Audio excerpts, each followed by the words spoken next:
Welcome to The Rundown. I'm Sunny Galt. I'm a messenger with United Network News. Now, if you haven't heard of us before, we're UNN, and we are the official news channel for CARE, which stands for the Center for Amity and Restoration of Earth. And we discuss the real news. So there's a lot of people out there giving news information here and there. But if you're really attuned to what's happening, there's probably something in your brain that's going, that's what they're saying, but something's off, right? If you feel that way, you have come to the right place. We have a newscast that is released through our online distribution platform every Monday, Wednesday, and Friday, and you can get more information about all of that on our website, which is unitednetwork.earth. Now, what we do on this podcast is this is kind of a week in review podcast. So we take a look at the stories that we've covered over the last week, so the previous Monday, Wednesday, and Friday. And this is a great way to catch up on stories you may have missed and or if you want to share UNN with other people. Because I know not everyone can do a membership or is interested in that kind of format. So you can send them a podcast episode that's kind of a week in review, or we do have our newscasts that are now being released a week after they air on our app. Okay, so there's a couple different ways that people can find out about us, even if they don't have a membership. And we cover different types of stories. We talk about local stories, and those are told through the eyes of our field messengers, which I'm going to tell you more about in just a bit. We talk about the new Earth, which is where our planet is going, because I know, you flip on the TV or radio or you're listening to another podcast, and it just sounds like gloom and doom. And that's not the reality of where we're actually going. So we want to get you excited about where our planet is heading because it is beautiful. And we talk about that in the new Earth. We also talk about regional stories that specifically impact you, the people. I don't care what governments have to say. They are all puppets and talking heads. But what is actually going to impact you as a citizen, as a person? Those are the stories we cover. And then we have something called our World Situation Report. And that is going to blow your mind if you've never heard Kim talk on the World Situation Report before, because we are not only talking about stuff happening on our planet, but we are talking about things happening in the multiverse. So the multiverse is the universe with all densities and dimensions and everything, the planes of existence.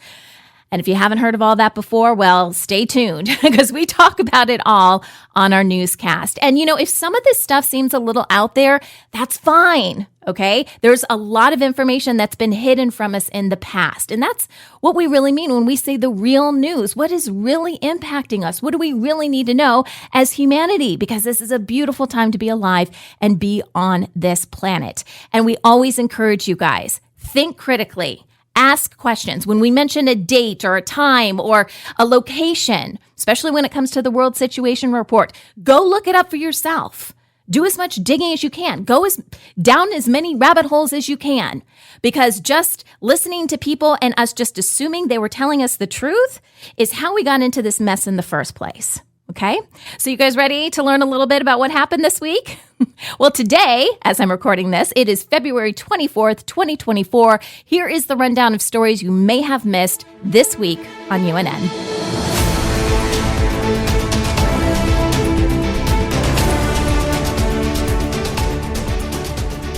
So our newscasts always start off with our field messenger reports. And our field messengers are like citizen journalists. They don't necessarily have training in journalism, and that's not really what we're trying to accomplish either. What we want is for people to pick up their cell phones, which most of us have, right? And record what's really happening so we can get out of this. We're trying to break this narrative that mainstream media has of this is what you need to know, and this is from this perspective, because it's all slanted. So why can't we, the people, tell other people what's really happening in our neighborhoods? That's what a field messenger is. And so in each newscast, we have 2 to 3 reports from our field messengers. So pretty quickly, I'm going to go through the stories you may have missed as part of our field messengers. We have a story, and the first 2 were on Monday. Okay, so we have a story from Maureen in Uganda, and she is highlighting Some businesswomen in Uganda, they have taken upon themselves. They actually sell firewood at their local market, and they sell it to help support their families. And she's shedding some light on some of the challenges they face. We also have a report on Monday from Africa, in Cameroon, Africa. Mohammed reports, and he is reporting from a prestigious bilingual high school who is celebrating the appointment of a new principal. And this is a big deal in their community. Again, people reporting on what's happening in their community. And this event was attended by the community and various dignitaries in the area, and he shows us what happened. Also, this would have been Wednesday then. Amanda in Australia gives us this beautiful report of the Tasmanian wilderness. So she was in Tasmania, and I think she's a hiker herself, but she was showing us these beautiful, picturesque views of places in Tasmania where you can go hiking. You see these beautiful, majestic looking mountains and these native flowers. And it's really one of those reports that you really just have to view, right? So you can check that one out. And then also in Australia, we have Rosemary giving us a little bit of background on birthing pools in that area. Now, I'm a mom. When I had my kids, I did not go to a birthing pool to give birth. However, many years ago, they would have done that. And some may argue, myself included, that maybe what they did a long time ago is what we should be doing today, or at least some sort of version of that, right? Being outside in nature has to be better than being cooped up in a hospital like I was. And so she shows us these birthing pools in the area that Indigenous women used, and they used it for their comfort, they used it for their safety, and again, just to be out there in nature. And it kind of gives you an idea of what life was like and how you can just look up and see nature and what God naturally created. And yeah, sounds like a better way to give birth than what I did. All right. And then on Friday, we've got two more reports. We have one from Bella and Wayne. So this is a super cute report from a grandfather and a granddaughter, and they live in the Tucson area. They went to the Tucson Gem Show. Now, I've never been, but I have heard, since this report came out, that is the largest, I believe, don't quote me on that, one of the largest gem shows in the U.S. And so they went to a couple of places. I believe they hold expos in hotels for this. And they were just showing us some of the things that they saw. And oh my goodness, so beautiful. This is another one of those reports you really need to watch. But they had these beautiful designs. Some of them were fossils that were in rocks that could be made into any kind of just things for your house, sinks for your house and tubs and just beautiful, beautiful things. And then also just the gems. And they were carved into different shapes and things. And so really beautiful report there. And then Emma in Spain has our last report. She went to a local market, which I would encourage all of us to do. If you haven't gone out and gone to a farmer's market or, just kind of been in your community where you can see what people nearby have created, it's so beautiful. So Emma was showing us in Spain some of the treasure of handmade goods that the local artisans had created.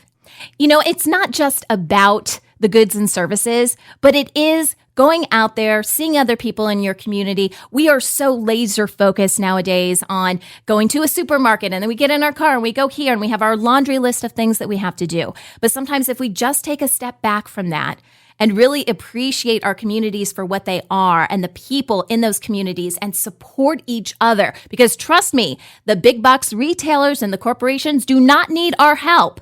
They are not necessarily on our side, as I'm sure many of you have come to realize. All right, let's talk about the new Earth and how fantastic our planet is, just how it is now. Yes, there's some things we need to clean up, but how us as humanity, we are changing right along with our planet. And these are the types of stories we talk about in the new Earth. So I usually do an interview, like a short 5-6 minute interview that's part of the new Earth. And then we have stories. So let me go through some of the interviews that we did. I do encourage you guys to listen to these. Again, 5-6 minutes. It doesn't take a lot of time. I talked with one of our experts, Jai Hain, and he's based out of the Netherlands. He runs the School of Frequency. And we have been talking about frequency and how it impacts our lives. And he did a little bit about frequency disruptors. So everything is frequency, which means if we have disruptors, that could impact everything, right? That could impact your person. And that's specifically what this segment is focusing on. Simple things you can do to reduce harmful frequency in your home. So we're not talking about having to go out and get Rife machines and things like that. Yes, you can do that. But what are some simple things you could do in your home to take away those harmful frequencies? And here's a little tip. A lot of this stuff you can do right before you go to bed to have a good night's sleep. So be sure to check out that interview. We did something different with this next interview I'm about to tell you about. I did a session with Michelle Ann Phillips. She is a theta healing practitioner, and we did a theta healing session. So we've talked about theta before. This is our direct connection to God or source. Okay, so when we say that we're connecting to God, we hear from God, it is when you are in theta mode, which is usually achieved through meditation, but sometimes, more advanced people who have practiced this can do this even when they're not just meditating. They just do this throughout the day. Well, that is being in theta, and you can be in theta and heal as well. So a practitioner, a theta healing practitioner, would help guide someone to solving something. Maybe it's an ailment, maybe it's an issue they're dealing with in life, by reaching out into theta and drawing that energy down and co-creating with source to make whatever it is they're trying to do happen. Okay, so Michelle and I did a theta healing session. These sessions are normally 45 minutes to an hour, which we don't have time to do that on the news.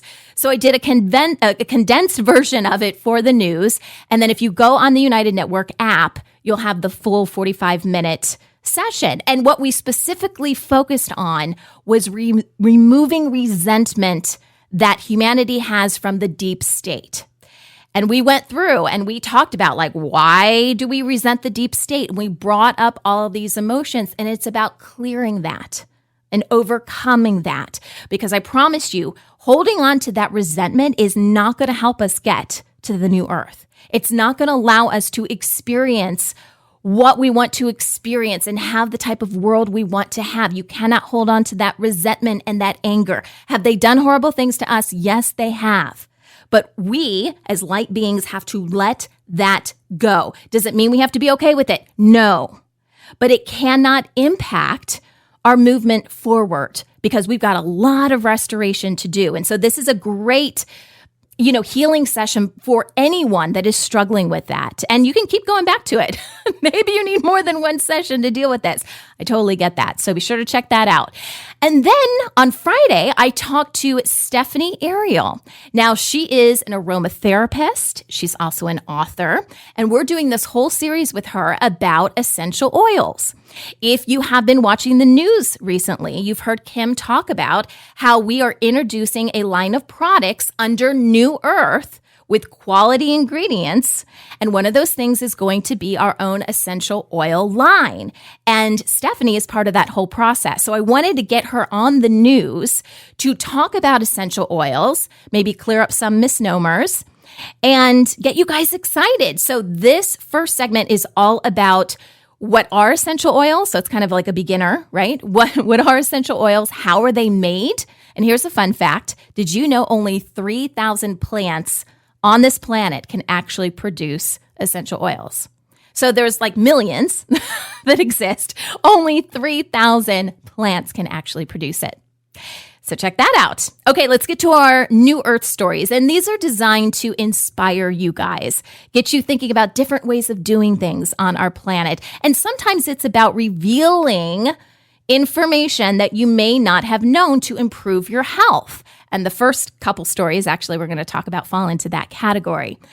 So we're going to talk about the truth behind decaf coffee. Sounds like a good thing, right? We know having too much caffeine, it doesn't really agree with our body. So naturally, you may want to go with decaf coffee. In fact, 1/5 of all people, apparently this is from a study, prefer decaf coffee. So this impacts a big group of people, right? Well, organic decaf coffee adopts the Swiss water process, and that involves hot water, steam, and activated charcoal to help maintain that flavor and reduce the caffeine. So that's organic decaf.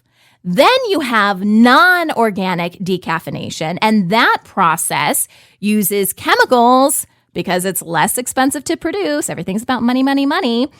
And some of those chemicals are actually found in paint thinners. So do you really want to be drinking something made with non-organic decaf coffee? Do you really want that in your body? Stuff that could also be found in paint thinners. I, for one, do not. Right now, they claim that these chemicals are burnt off during the roasting process, yada, yada, yada. That is not true. It is still not as good for you. So if you are going to use decaf coffee, do a little bit of research, but organic decaf coffee is better for the reasons that I just mentioned. All right, next story. Let's talk about the benefits of celery juice. This has come up in conversation with Kim before. She has talked about how she likes celery juice. And when she does, I'm just like, oh God, could I actually drink celery juice? I like celery, but could I drink celery juice? I have done juicing in the past, and I have mixed a whole bunch of stuff together, but could I actually grow to enjoy drinking celery juice? Well, after this story, maybe, because I have found out that there are a ton of benefits from this juice. It is taken from the fibrous stalks of the celery, okay? It is packed with antioxidants, vitamins K and C, potassium, and folate. And it does some incredible things. It hydrates the skin. It eliminates toxins. It could even improve your complexion, right? So if you're struggling with some, little spots on your face and stuff like that, maybe try some celery juice. It's also great for your heart. It improves blood pressure and cholesterol levels. And if you do want to try this and you want to maximize the benefits, try using a cold press juicer, because that's going to preserve the salt clusters, and that's where all the goodness is in, okay? Also, wait 30 minutes after you drink the celery juice before eating or drinking anything else, okay? So give it a try. Let us know. Maybe comment on the app and on YouTube and Rumble and tell us what you guys think. All right, our last story as part of the New Earth is about something called a biohome.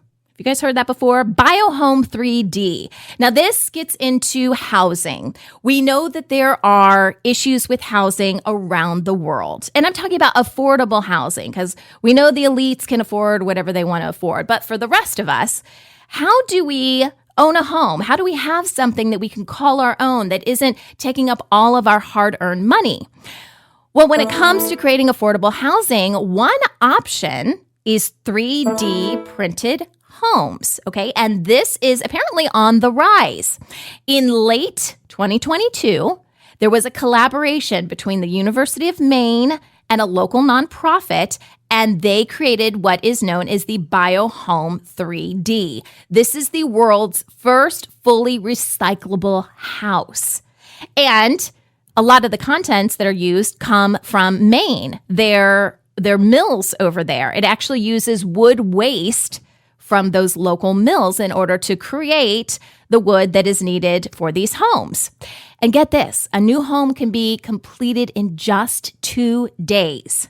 These are modular homes, which are really easy to transport. You can put them together fairly easily if you know what you're doing. And they're also well insulated, so they can deal with any kind of weather conditions. It gets really cold in Maine. So if they've tested it in Maine and it's been great in the weather there, I'm assuming that also means that, in warmer climates, it would also work. And honestly, what we're talking about here is just providing sustainable solutions to this housing crisis, right? We've got homeless people on the streets and people that are just paying way too much money, and it just doesn't make sense. How can we help with the labor shortages, the long supply chains to get things done? And maybe printing a home in 2 days is the answer with sustainable products. Makes sense, right? A lot has been happening around the world in our regional stories. We cover a bunch of stories in each newscast, usually about 15 to 17 stories. So I looked at all the stories from Monday, Wednesday, and Friday, and I have picked out some themes that I saw. And those are what we're going to talk about today. So the first theme that I'm seeing this week are more government protests. I'm going to break some of these down for you. So in Croatia, citizens are demanding parliamentary elections be sped up because they're seeing government corruption.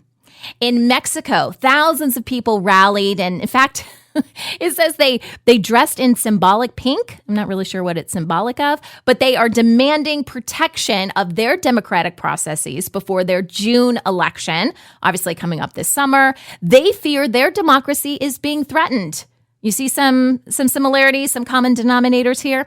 In Albania, citizens say their current leaders are involved in corrupt activities, which has led to the disruption in parliamentary proceedings. And they're saying that this has stalled progress in a lot of different ways. They're trying to get deals done with migrants. They're also trying to integrate better with the Europeans.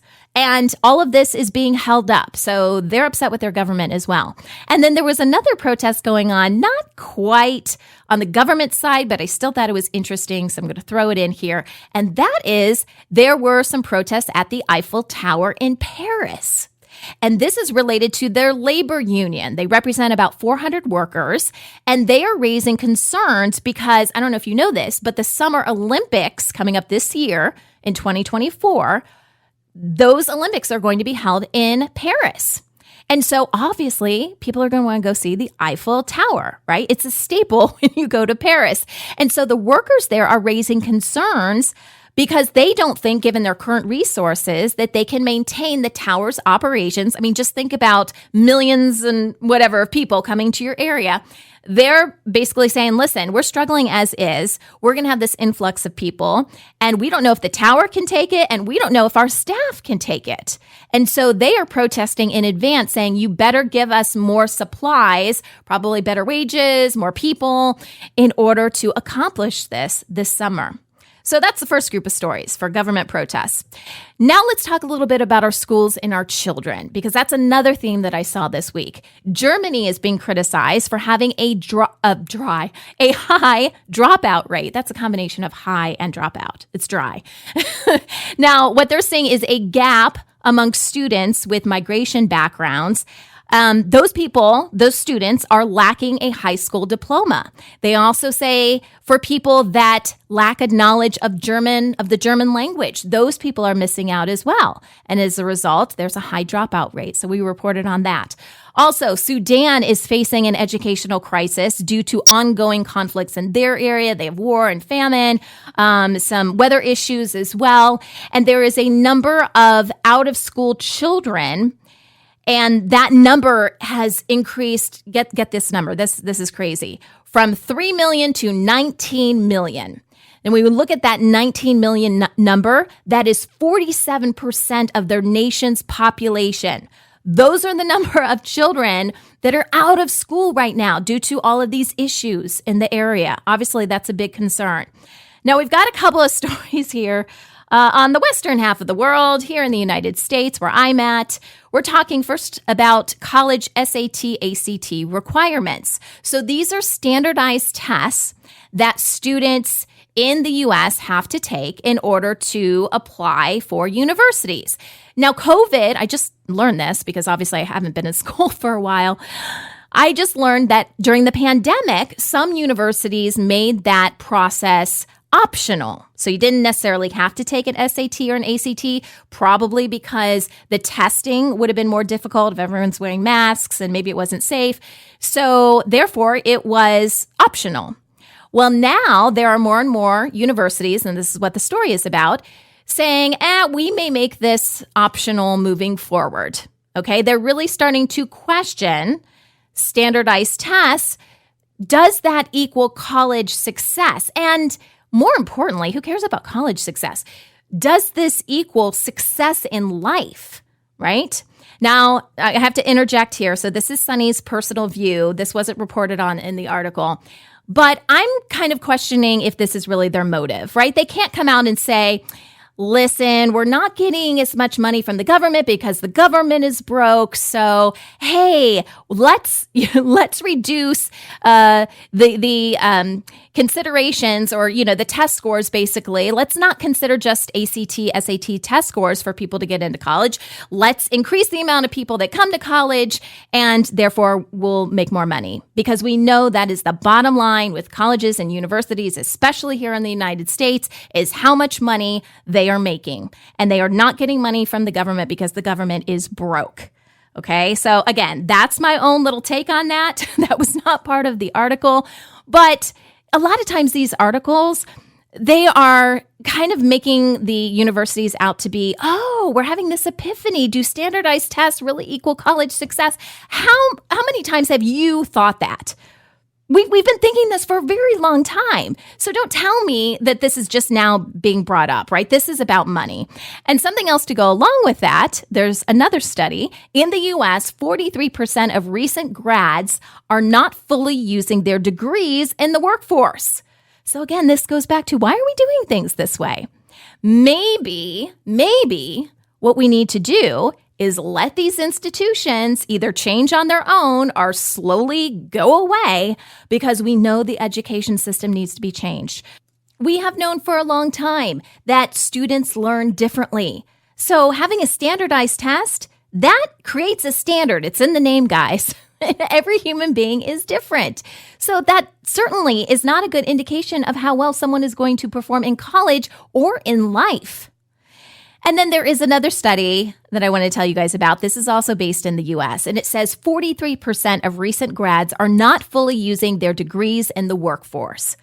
So again, why are we doing this? Why are we saying that you have to have a college degree to do anything in life? And why are we assuming a dollar amount of what you're able to make based on you going to college or not? Does that seem right to you? It seems like things are set up that way. Like it's set up for the colleges to make all of this money because if you don't pick one of those colleges, then you're not going to make any money in life, right? This is a system.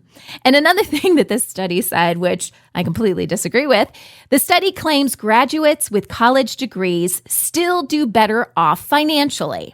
All right, let's think about this.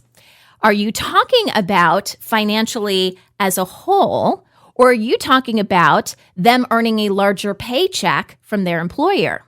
Because it probably is true that they are going to earn a larger paycheck from their employer, but are we considering all the other factors, such as student loans?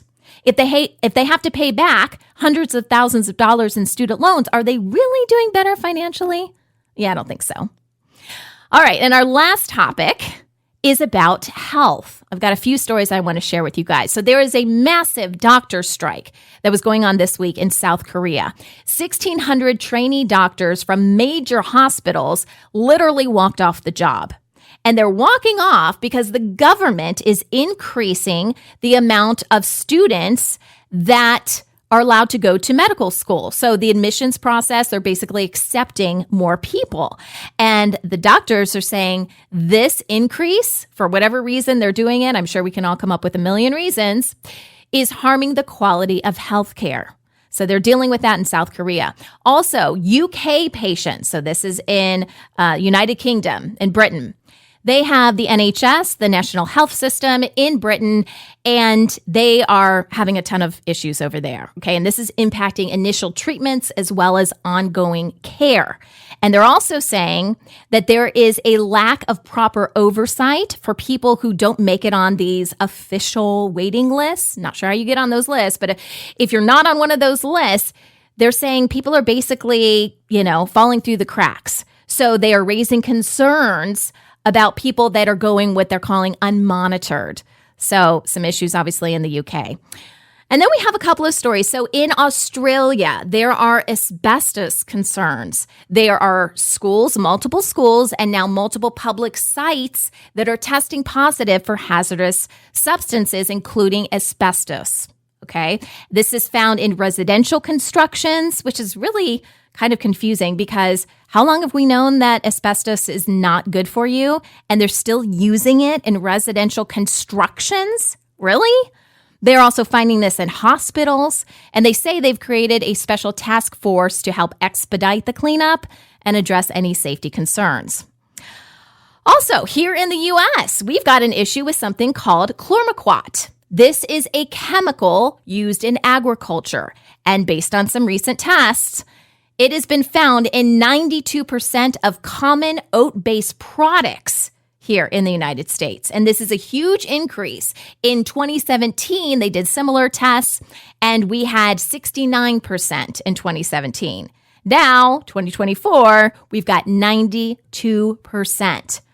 And of course, people want to know why. And they are attributing this to regulatory changes coming in from food imports.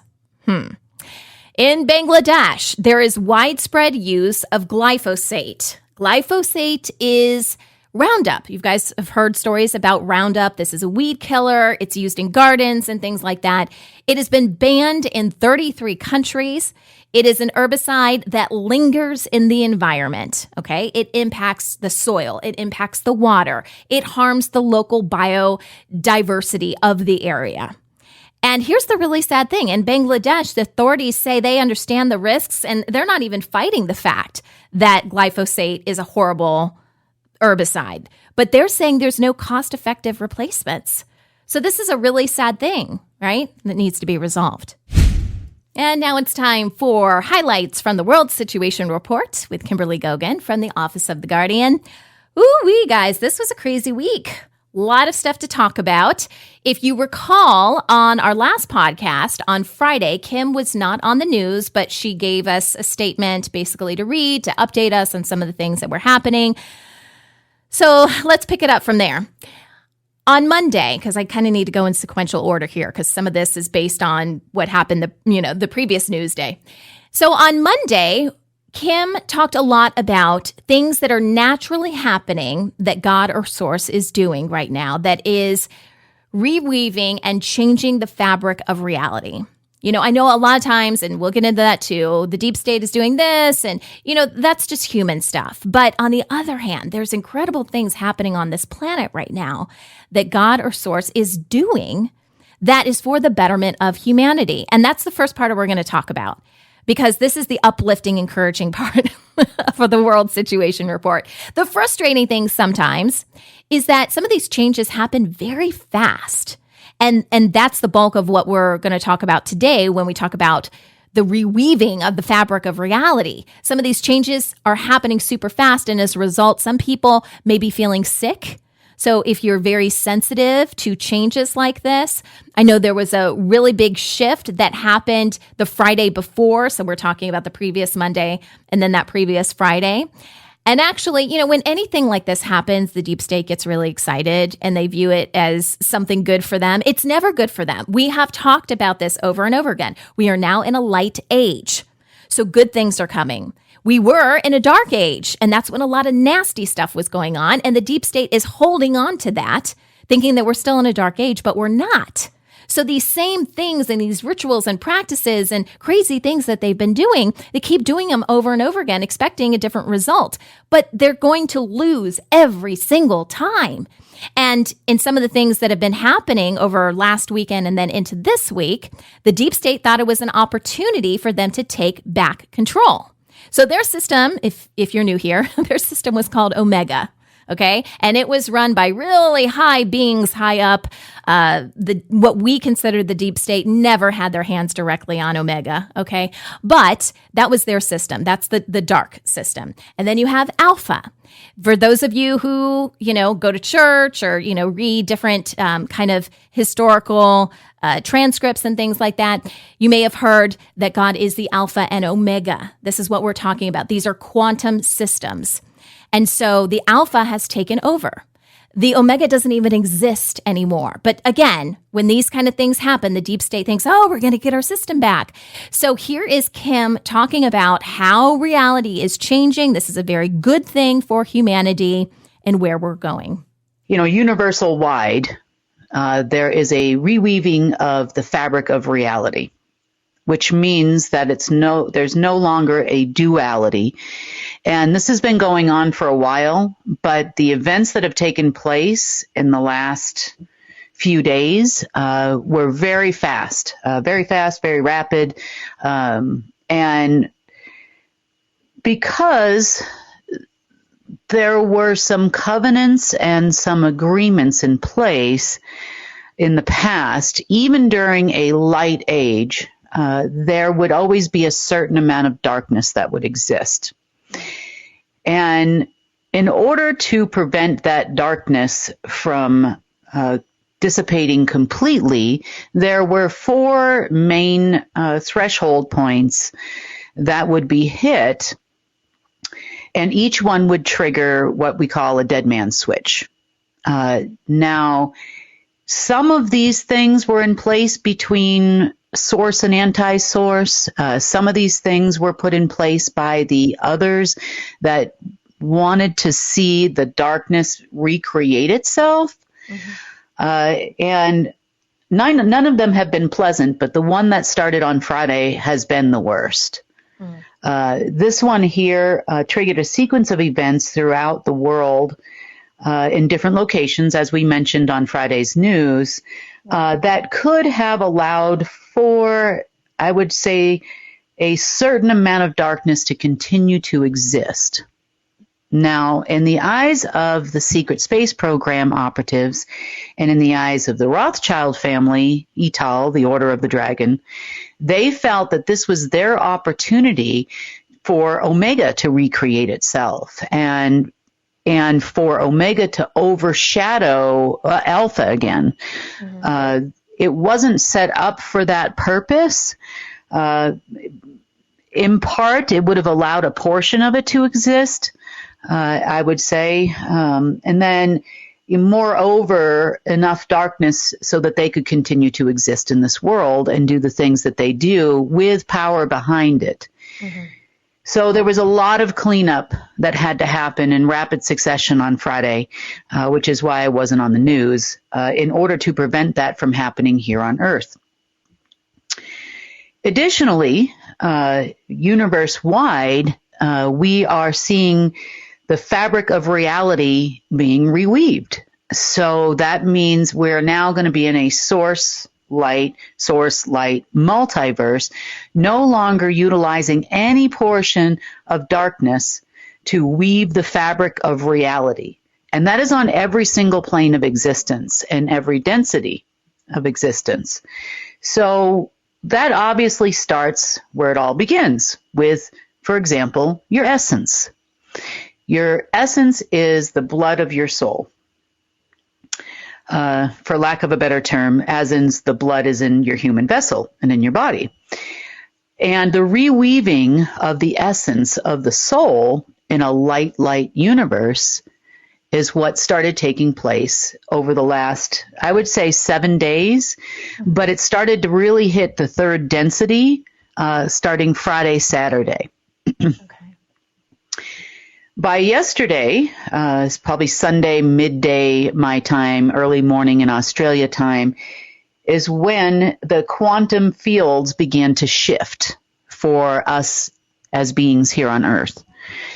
So it has already shifted throughout most of the multiverse, but now we're into our density, which is the third density. Eventually, it'll clear the first and the second, and then hopefully we'll be done. But it's every single plane of existence. So the essence is being reweaved in a different way. And for some people that are super sensitive, that could have felt very uncomfortable to you. Also, the next plane down, which is your etherical plane, is also being rewoven. So every few hours, we're getting a reweaving of every single, the astral plane in your person is also being rewoven. Yes, the mental plane, your emotional plane is being rewoven. That the emotional plane really hit a peak last night, my time, probably around 8 o'clock at night, 7 or 8 o'clock. And that stirred up a lot for some, especially some that had some really dark emotional. They were clinging onto those the dark matter that existed in the emotional plane. And it kind of, if we thought last week was rough with people kind of losing it, this week, last night into this morning, it's gotten worse and worse and worse. So we're now hitting, as of now, at the time of this recording, which is about 11 o'clock mountain time, what we're seeing is a reweaving of the physical plane in your DNA. So your entire DNA sequencing is changing to not reflect a source, anti-source physical being. So some people are experiencing physical ailments right now or feeling like you're going to get the flu. That's another common one. You feel like you've got a cold or a flu, or you're feeling sick this weekend, extremely drained as we went through the energetic field about 24, 48 hours ago. And the more sensitive you are, the more you're going to feel it. Unfortunately, it is a positive process for us in the long run and a little bit uncomfortable in the short run for all of us. So we are going quantum field by quantum field now throughout the person. The other thing that's changing as well is the way that matter is being created. And to put it into a term that maybe you can understand, you've probably seen a Tesla triangle in motion, in a flow of energy in motion, and a flow of creation in motion on the internet. You can find them in video form, even on YouTube and different channels. So when, for example, a being or matter is being created, a physical vessel is being created, you'll start out with one cell. And then that one cell divides to two, and the two divide then into four, the four then into eight, and then the eight then into 16, which 6 plus 1 is 7. And then you keep going around the triangle. But as you look at the center or the vortex of that triangle, those cells actually disappear for one brief zeptosecond and then return into reality and go on to the division. This is the point where in the past, the sequencing would go from source to anti-source and then back into reality.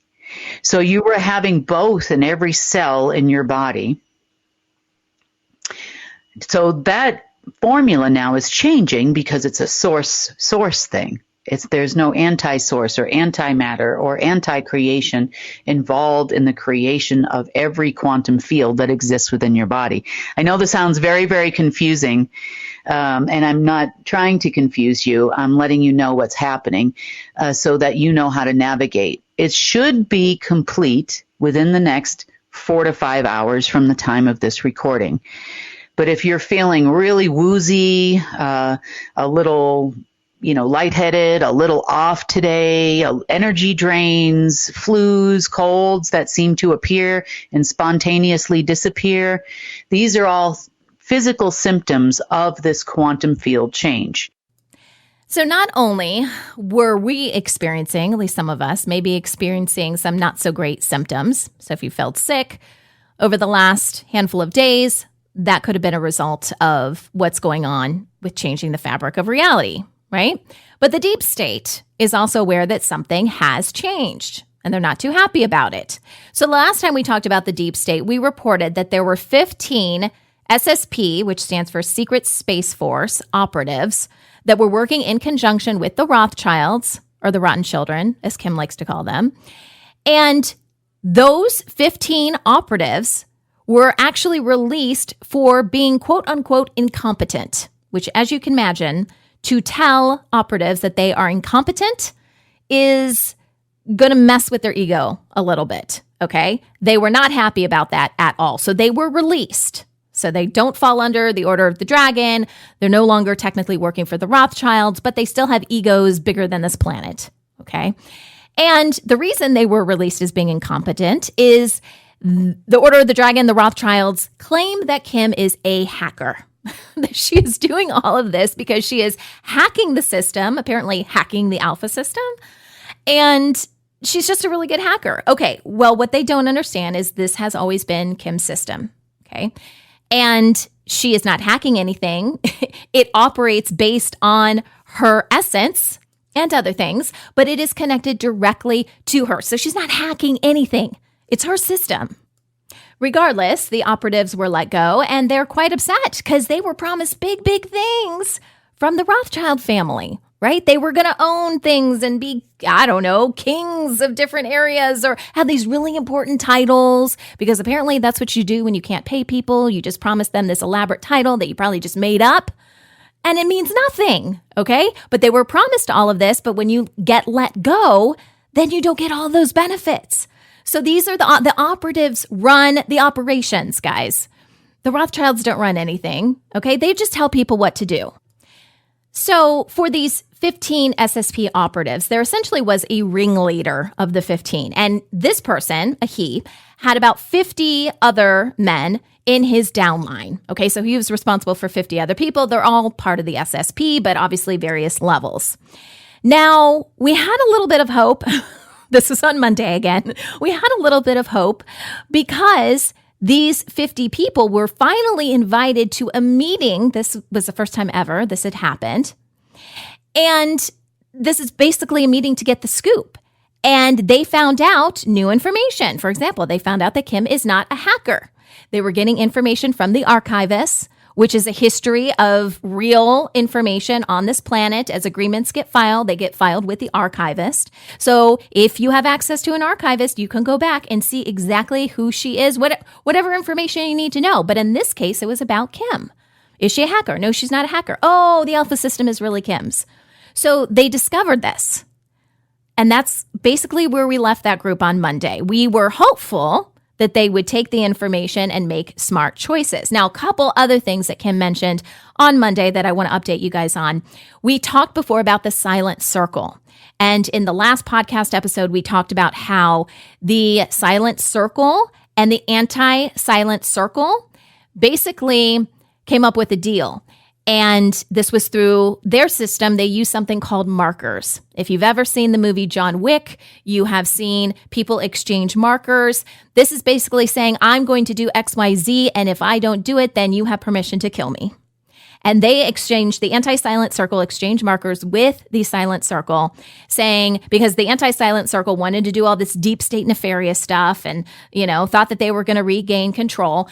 And the other side, the positive, if you will, silent circle, said, okay, if you're going to keep doing this, give us a marker. And if XYZ doesn't happen, then you're gone. So just to quickly update you on that situation, the anti-silent circle did not follow through with their markers, meaning they did not do what they said they were going to do. So I know this sounds brutal, but the silent circle took out the heads of the anti-silent circle. And all their properties and their businesses and everything that they own now become part of the silent circle. So they're pretty busy right now restructuring. But that is a huge deal. Whole families, I'm not sure about like mother, child, all that, but the heads that were running these families, that's what they call themselves, families, they were taken out.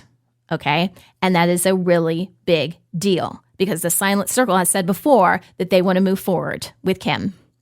Another quick update. And again, if you want the details on this, listen to the newscast when it comes out a week later, or of course you can become a member and, get the full report right when it's released. But Cheyenne Mountain. So this is a big location. There was a huge base there. Oh boy. So Kim explains it much better on the news, and we don't have time to go into all of this now. But essentially, they were trying to hack into the alpha system. And as I mentioned before, in doing that, since the alpha system is literally tied to Kim and Kim's essence, they started draining some of Kim's essence. So they themselves were trying to hack into a system that Kim created that is partially reliant on her essence.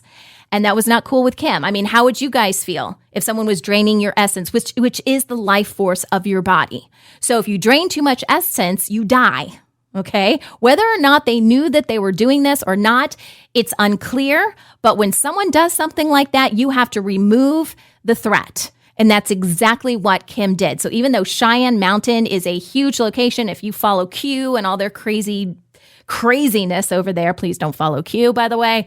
You have heard Cheyenne Mountain mentioned many times, and we've also talked about it on the news. Kim literally torched the place.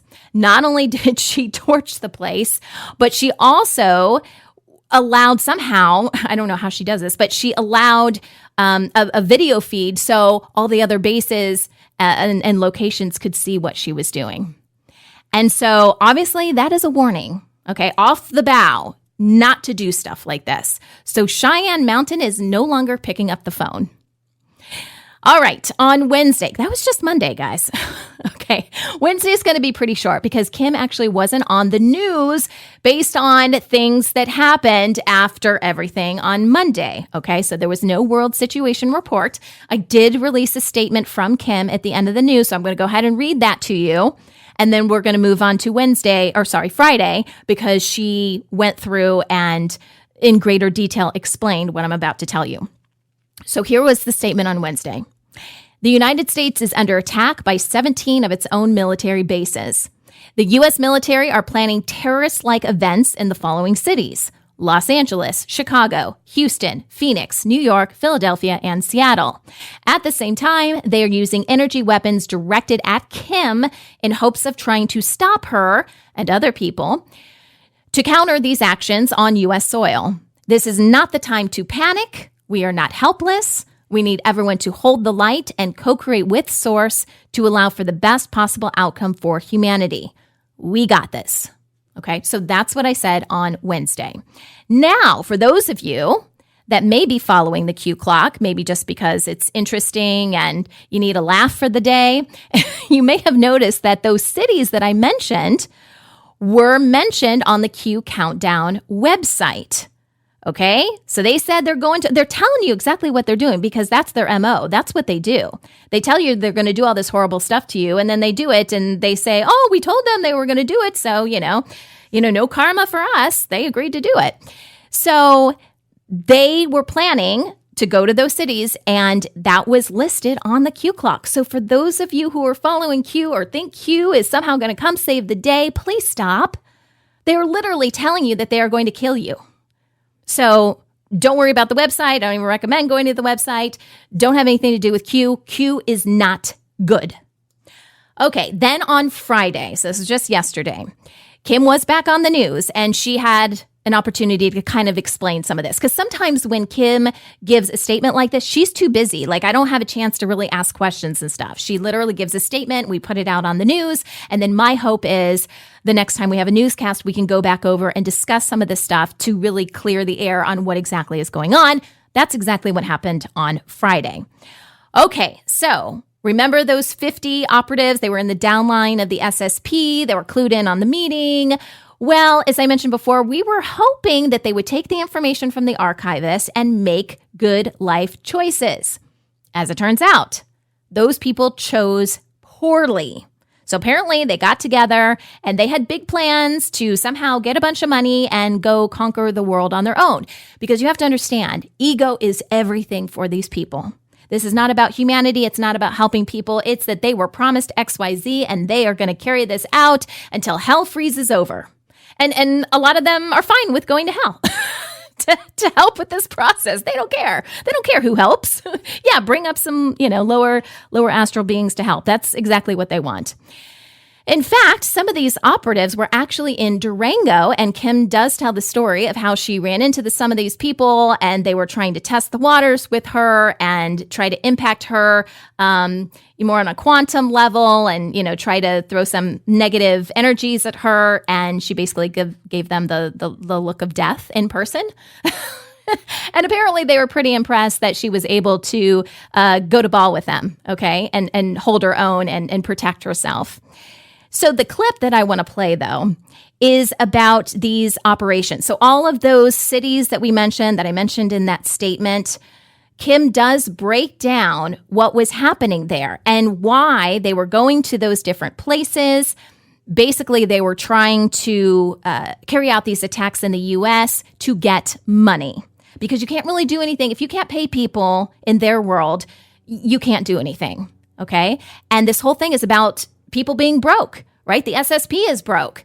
The governments are broke. No one can give anyone any money. So it's all about how do we get money. When we were in a dark cycle, the money came from the dark side. The money came from the alpha system, but it was carried out through a credit system in the omega system, okay, the dark side of the system. And so when that happened, they would get money for doing bad things because that helped the lower astral beings that were running the show. They like all that dark essence and nasty stuff that happens when you torture and kill innocent people. That's the reality of our world, guys. Okay. So those people are living under still the notion that if they do bad things, it's going to please these lower astral beings that don't even exist anymore. And they're going to get a bunch of money to do whatever, run the world. Okay. So now let's listen to Kim explain these different locations they were at and what they were trying to do. This false flag attack would have then created a situation where they believed that they could file an agreement for global martial law, and that they would then get money for this. Now, that hasn't worked in years. I mean, years. So, okay, fine. Now, what's the plan?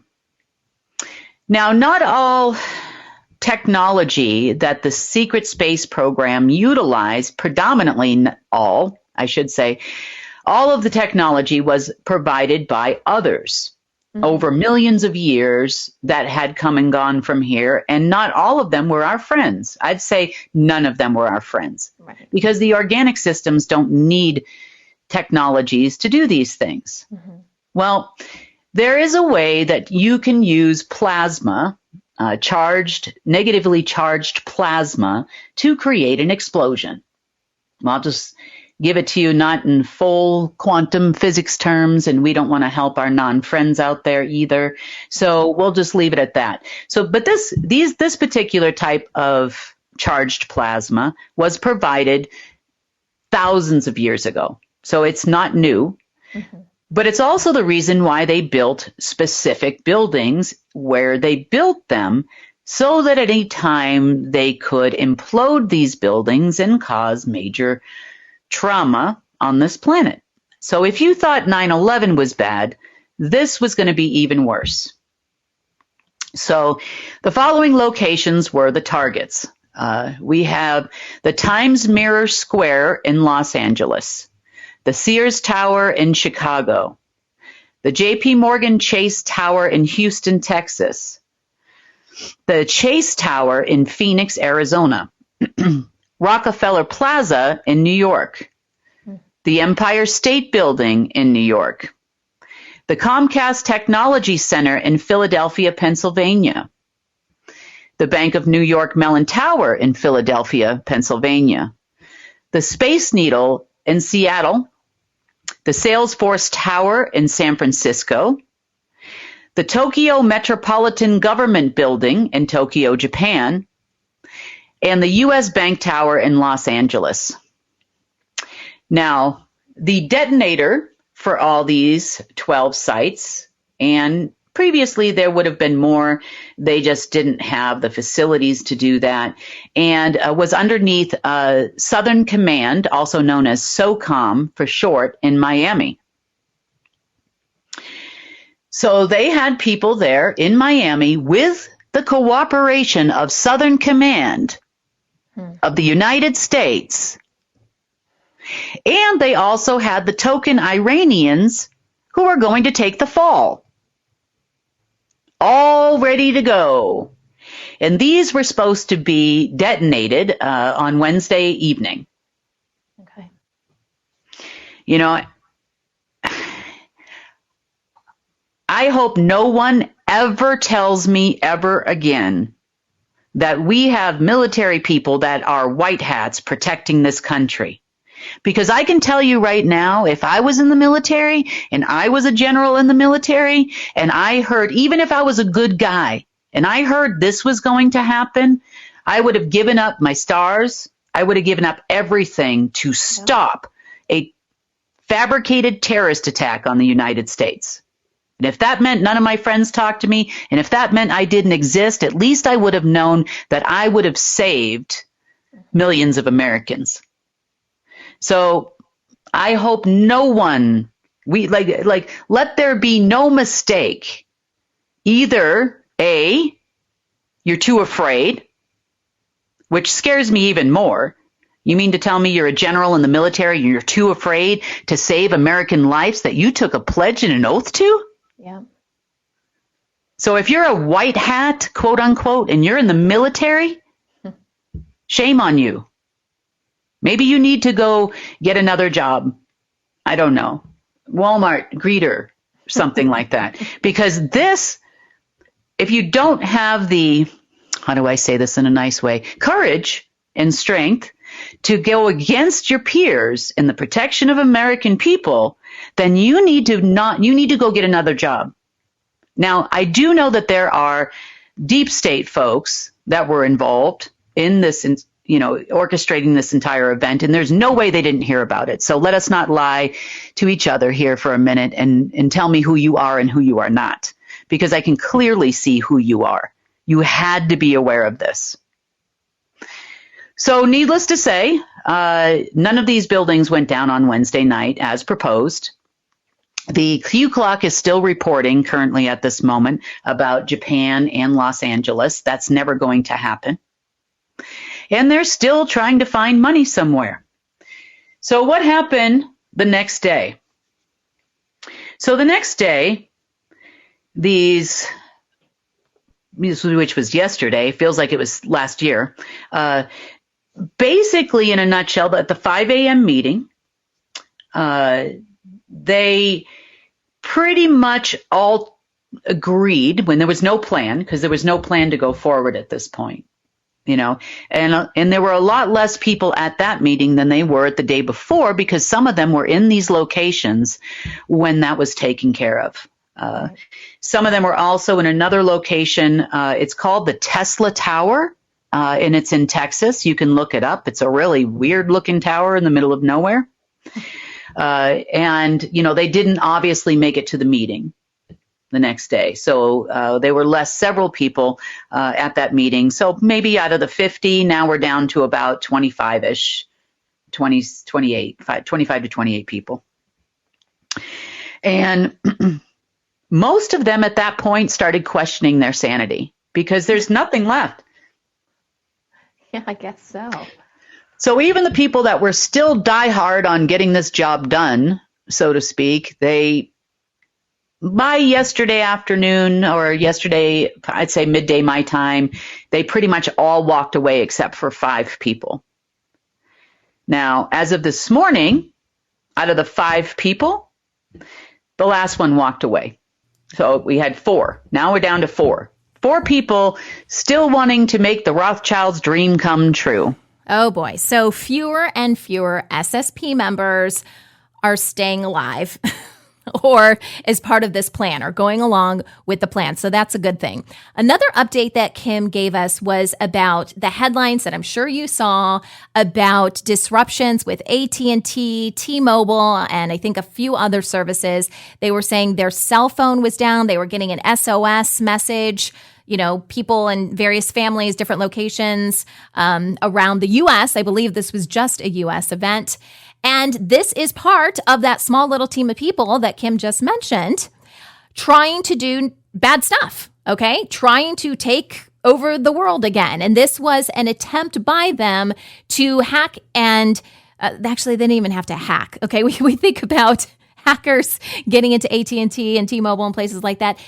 These companies leave the door wide open for them, okay? So there's really not a lot of hacking going on, but this was their way of saying, hey, look at us. We can take down, and I'm using air quotes when I say that, we can take down telecommunications. We can take down worldwide internet. Look at us go.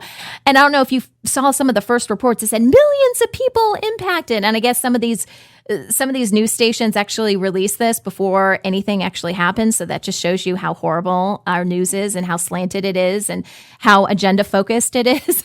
Because they're reporting on stuff before it actually happens. It's amazing how they can do that. So this was an attempt by this very small group of people to say, look at us, look at us. And I love on the news, Kim said it's like Swiss cheese. Like they wanted this big thing, but it had so many holes in it. It was like Swiss cheese. Like you're going to take down everything, but really only affected a certain group of people. And then things were back up and running pretty quickly. So yay, small group of SSP people that really didn't do much. Now, if you're following us on Telegram, then you would know that later on Friday, yesterday, in the afternoon after the news went out, Kim gave us another update and said that none of those remaining 4 SSP operatives were left. None of them walked away. 4 returned to source or God. okay, which means they are eliminated. Their soul goes back to source, and source figures it out and determines what's going to happen to them next. And as far as how that all unfolded, I do not know. So tune in for Monday. Hopefully Kim will be on the news to give us a breakdown. So thank you so much for listening to today's podcast. We really appreciate you guys. If you want the full scoop, I recommend you go to our website at unitednetwork.earth and become a member. It's not a lot of money. We give you a ton of information I promise you won't find anywhere else. But hey, if that is not your thing, keep in mind, a week after the news comes out, you can actually get the full newscast on YouTube and Rumble, unless they censor us and take it down, which obviously we can't control. But we want you to have access to all of this content. So whether you are watching us on YouTube and Rumble, we appreciate that. If you are a member, we appreciate you as well. And if you are a member, you can also join our United chat that is part of our app, and there's also a desktop version. And I'm on there a lot, chatting with you guys and trying to answer as many questions as I can. You can also follow us on social media. We have a social media team that creates clips of different sound bites and things from our newscasts and puts it out there for you guys to share. So follow us and help us spread the word. This is The Rundown, and I'm Sunny Galt for United Network News, signing off.